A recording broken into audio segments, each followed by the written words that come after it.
বীর মুক্তিযোদ্ধা lieutenant colonel অবসরপ্রাপ্ত শরীফুল হক ডালিম রচিত স্বৈরাচারী আওয়ামী সরকার কর্তৃক নিষিদ্ধ ও ইতিহাসের অজানা অধ্যায় যা দেখেছি, যা বুঝেছি, যা করেছি থেকে আজ পাঠ করছি 10ম পর্ব। অভিজাত জমিদার গোষ্ঠীর প্রতিভু জনাব ভুট্টো তখন পশ্চিম পাকিস্তানে তার জনপ্রিয়তা বাড়িয়ে তুলতে ব্যস্ত। একই সাথে নতুন চতুরতার সাথে ক্ষমতাশীল জেনারেলদের সাথেও তিনি সম্পর্ক গড়ে তুলতে সচেষ্ট ছিলেন। জনপ্রিয়তা বাড়াবার জন্য জনাব ভুট্টো পশ্চিম পাকিস্তানের বিভিন্ন অংশে বিভিন্ন বক্তব্য তুলে ধরেছিলেন। যেমন পাঞ্জাবে তিনি বলে বেড়াচ্ছিলেন, প্রয়োজনে আমরা 1000 বছর ধরে ভারতের সাথে যুদ্ধ করে আমাদের হাত মর্যাদা ফিরিয়ে আনব। সে সময়ে ভুট্টোর এ ধরনের বক্তৃতা পাঞ্জাবিদের মাঝে আবেগ সৃষ্টি করতে সক্ষম হয়, কারণ তারা আইয়ুব খানের অক্ষমতাকে পাকিস্তানের পরাজয় বলেই মনে করেছিলেন। পশ্চিম পাকিস্তানের অন্যান্য প্রদেশগুলোতে তার বক্তব্য ছিল আঞ্চলিক শোষণ, বঞ্চনা দূরীকরণ এবং ইসলামিক সমাজতন্ত্র কায়েম করার মাধ্যমে সামাজিক ন্যায় প্রতিষ্ঠা করার প্রতিজ্ঞা। প্রেসিডেন্টের সাথে আলোচনাকালে তিনিও ভাসানীর মতোই সাংবিধানিক সংকট মোকাবেলা করার জন্য কোনো সুস্পষ্ট বক্তব্য রাখেন না। মুজিবের 6 দফা সম্পর্কে কোনো বক্তব্য করা থেকে তিনি বিরত থাকেন, যদিও মুজিবের 6 দফা তখন জাতীয় রাজনীতিতে একটি অন্যতম গুরুত্বপূর্ণ বিষয়। প্রেসিডেন্টের সাথে আলোচনাকালে জনাব ভুট্টো জাতীয় সমস্যাবলীর চেয়ে আন্তর্জাতিক রাজনীতির উপর বেশি গুরুত্ব দেন। অভ্যন্তরীণ রাজনৈতিক সংকটের মুখে যখন পাকিস্তানের অখণ্ডতা হুমকির সম্মুখীন, তখন তার এ ধরনের মনোভাব অনেককেই অবাক করেছিল। পশ্চিম পাকিস্তানের অন্যান্য দক্ষিণপন্থী রাজনৈতিক দলগুলো, যারা বিশেষভাবে ইসলামপ্রিয় দল বলে পরিচিত, তাদের প্রতিনিধিরা রাজনৈতিকভাবে ইসলামিক আদর্শভিত্তিক রাষ্ট্র ও ধর্মকে আলোচনায় প্রাধান্য দেয়। পূর্ব ও পশ্চিম পাকিস্তানের মধ্যে বিরোধ, আঞ্চলিক বৈষম্যতার মতো বিশেষ গুরুত্বপূর্ণ বিষয়গুলো সম্পর্কে তারা কোনো বক্তব্যই রাখেনি। দূরদর্শিতার অভাবে তারা এই বিষয়গুলোর সঠিক মূল্যায়ন করতে ব্যর্থ হন। মস্কোপন্থী অলি খান ও মুজাফফর আহমেদের ন্যাপ ও অন্যান্য চরমপন্থী রাজনৈতিক দলগুলো প্রেসিডেন্ট ইয়াহিয়ার সাথে কোনরূপ আলোচনা করতে অসম্মতি জানায়। তারা প্রথম থেকেই সামরিক শাসকের বিরোধিতা করে। 4 মাস আলাপ আলোচনা পর 1969 সালের 28শে জুলাই প্রেসিডেন্ট ইয়াহিয়া জাতির উদ্দেশ্যে তার নির্ধারিত বক্তব্য পেশ করেন।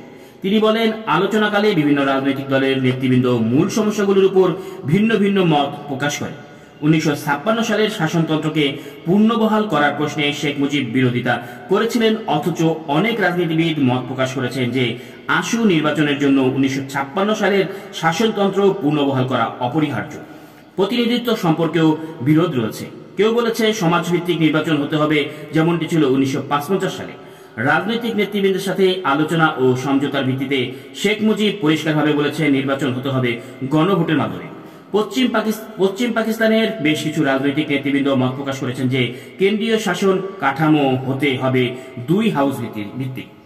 পশ্চিম পাকিস্তানের প্রদেশগুলোকে একত্রিত করে 1955 সালে 1 ইউনিট প্রবর্তন করা হয়েছিল। এর বিরুদ্ধে মতামত রেখেছেন অনেকেই।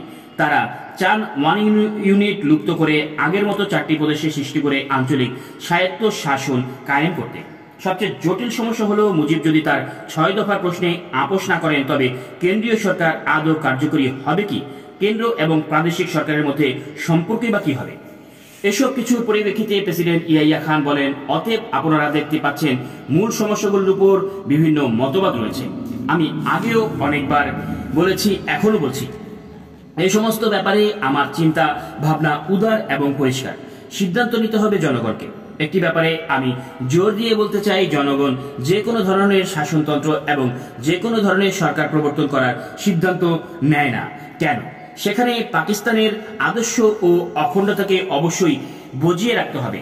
আমাদের সর্বপ্রথম পাকিস্তানকে নিয়েই ভাবতে হবে। তার মানে এই নয় যে ন্যায়সঙ্গত আঞ্চলিক দাবিগুলো অবহেলিত হবে। পাকিস্তানের অখণ্ডতার প্রতি হুমকি নয়, এমন সব দাবিগুলো পূরণের উপায় খুঁজে বের করতে হবে। এরপর বাঙালিদের দাবি দেওয়া ও আক্রোশ সম্পর্কে প্রেসিডেন্ট বললেন, জাতীয় পরিসরে বাঙালিরা তাদের ন্যায়সঙ্গত দায়িত্ব পালনের অধিকার থেকে বঞ্চিত হয়েছে। এই বঞ্চনার পরিপ্রেক্ষিতে তাদের ক্ষোভ অতি স্বাভাবিক। আমি প্রতিজ্ঞা করছি ও অন্যায়ের প্রতিকার আমি করব।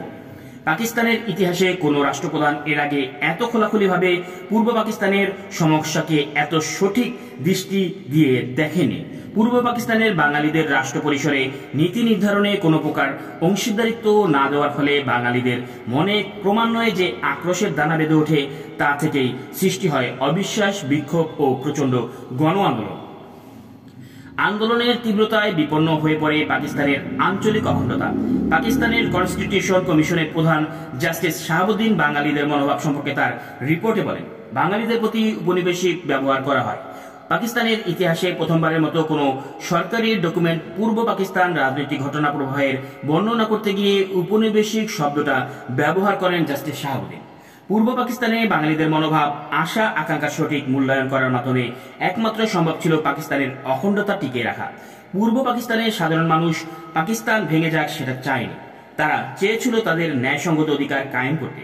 রাষ্ট্রীয় পর্যায়ে তাদের ন্যায়সঙ্গত অধিকার ও অংশীদারিত্ব প্রতিষ্ঠা করতে না পারার ব্যর্থতা পরবর্তী সময়ে 1971-এর দুঃখজনক পরিস্থিতির সৃষ্টি করেছিল।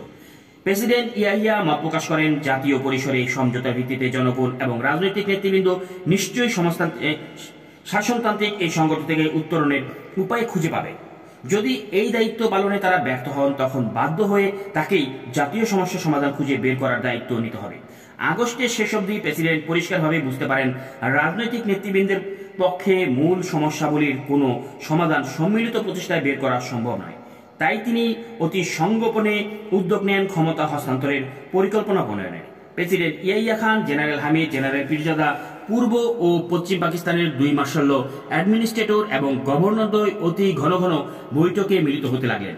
রাজনৈতিক অঙ্গনের প্রতিটা ঘটনা সে সম্পর্কে বিভিন্ন রাজনৈতিক দল ও নেতৃবৃন্দের বক্তব্য অতি সূক্ষ্মভাবে বিশ্লেষণ করতে লাগলেন তারা।